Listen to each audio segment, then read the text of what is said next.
Doğru Executive MBA program seçimi için öncelikle herkesin kendi çalışma grafiğine uygun bir programı seçebilmesi gerekiyor. Çünkü hepimiz günlük hayatta yoğun iş temposunun içinde olduğumuz için eğitimi bu programla beraber yürütmek en zor işlerden biri haline geliyor. Bu süreçte esnek bir eğitim programının içinde bulunabilmek, süreci başarıyla tamamlayabilmek için önemli unsurlardan biri. Tabii ki okulu seçerken bu okulun işte price performance dediğimiz fiyatına, işte sizin okuldan alabileceklerinizi değerlendirmeniz gerekiyor. Aynı zamanda işte okulun belki rankingine, akreditasyonuna bakmanız gerekiyor. Bir diğer önemli parametre de okulun işte bahsettiğim üzere sizin iş grafiğinize uyumu oluyor. Benim seçim kriterlerimde bunlar vardı. Ben bir Avrupa okulunda da öğrenim görmek istiyordum. Bu Avrupa okulunu ödediğim paranın karşılığını bana vermesi gerektiğini düşünüyordum. Dolayısıyla işte iyi bir ranking'e sahip olması gerektiğini düşünüyordum. Aynı zamanda da yoğun çalışan bir insan olduğum için haftanın 6 günü çalışıyorum. Bu programa uyabilecek bir okul süreci arayışındaydım. Grenoble École de Management benim için o zaman o günün koşullarıyla en uygun okullardan biri haline dönmüştü.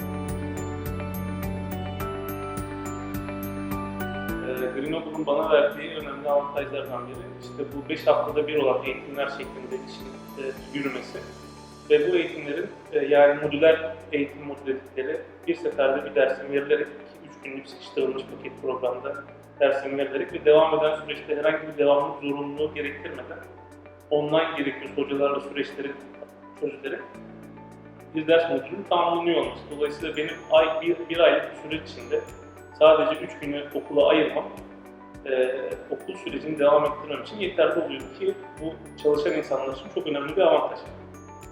Ben Rusya'da okumuş olmamın etkisiyle hem Rus hocalarım vardı, hem Grenoble Fransız hocaları vardı.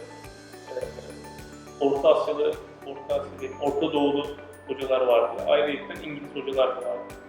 Benim için hocaların en büyük avantajı hepsinin iş dünyasıyla işçi olmasıydı. Şimdi üniversitelerde bizim genel olarak üniversite eğitimini görürken, bachelor degree alırken yaşadığımız durum hocalarımızın biraz daha piyasadan ya da işte bu practical hayattan uzak oluyor olması.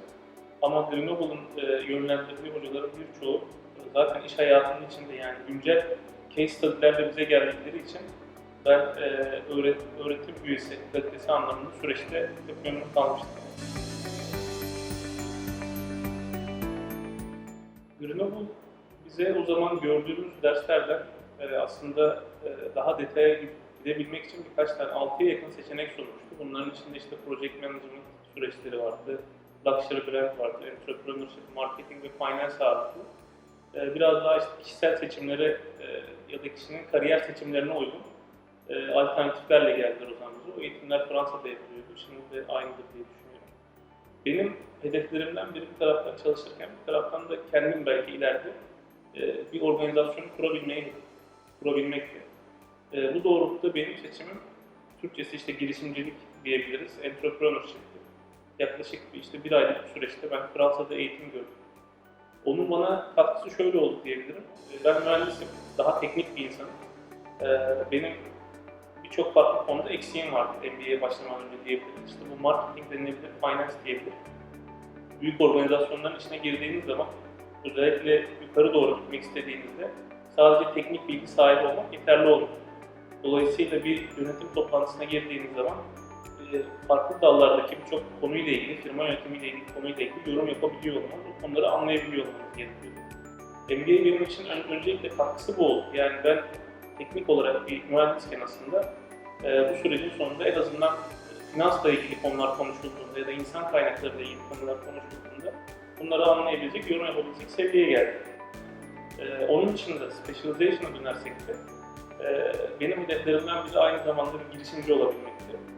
Şu anda aslında MBA'yi bitireli tabii 2 seneye yakın bir süreç oldu. Bir hazırlık aşaması var benim için ama eşimle beraber bir firmanın hazırlıkları içindeyiz. Büyük ihtimalle de Ocak ayında aslında o öğrendiğimiz bilgilerin de bize verdiği cesaretle o firma hayalimizi de hayata geçireceğiz gibi gözüküyor. MBA zaten insanların kişisel gelişime, kendilerine bir şey katma yönünde karar verdikleri ilk adım oluyor. bu ilk adımı atmayla beraber bu süreci devam ettirdikleri zaman ben herkesin kariyer anlamında kendine hem kariyer hem de kişisel anlamda kendilerine olumlu katkılar yapacaklarını düşünüyorum. Bende nasıl bir etkiye yol açtı? Ben çalıştığım firmayı değiştirmedim. Hala aynı firmada çalışıyorum. Ama teklif grubunun başında bir mühendisken ben iki basamak daha yukarı tırmandım diyebilirim firma içinde. Şu an birkaç grubu yönlendiriyorum ben. Maaş ya da işte insanların çok merak ettiği konu işte MBA'yi bitirdim.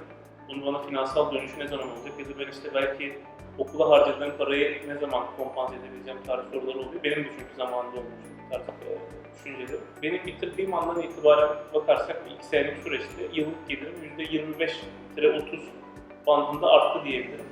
Ki bu benim o zaman okula yatırmış olduğum paradan çok daha fazlasının bana dönüşü gibi oldu. Ama dediğim gibi bu yine aslında biraz dönüyor dolaşıyor. Kişilerin kendi işte becerileri, hırsları ve MBA'yi diğer günlük hayattaki süreçleriyle kombine edebilme becerileriyle alakalı.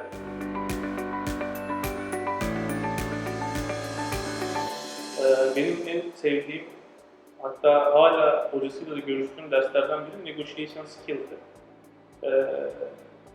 Çok tecrübeli bir Fransız hocadan aldık o zaman dersleri. Hala bahsettiğim üzere görüştüğüm kendisiyle. Benim içinde bulunduğum iş alanında karşısındakiyle diyaloğu kurabilmek, o diyaloğu yönlendirebilmek, karşısındakini anlayabilmek çok önemli oluyor. Çünkü her hamle aynı zamanda bir satranç oyunu gibi de düşünebilirsiniz. 10 hamle ilerisini belki bazen öngörüp tasarlamanız gerekiyor.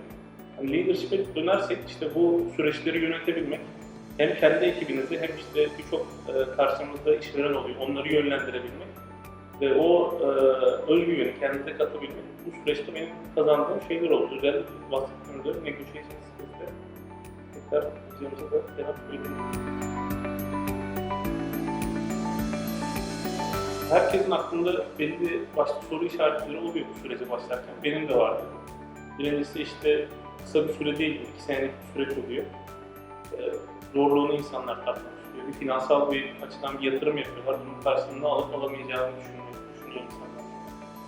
Ama dediğim gibi benim açımdan bu kendini geliştirmek isteyen insanların bir başlangıç noktası. Yani siz buna karar verdiğiniz zaman, ben MBA yapmak istiyorum dediğiniz zaman aslında o süreci başlatmış oluyorsunuz.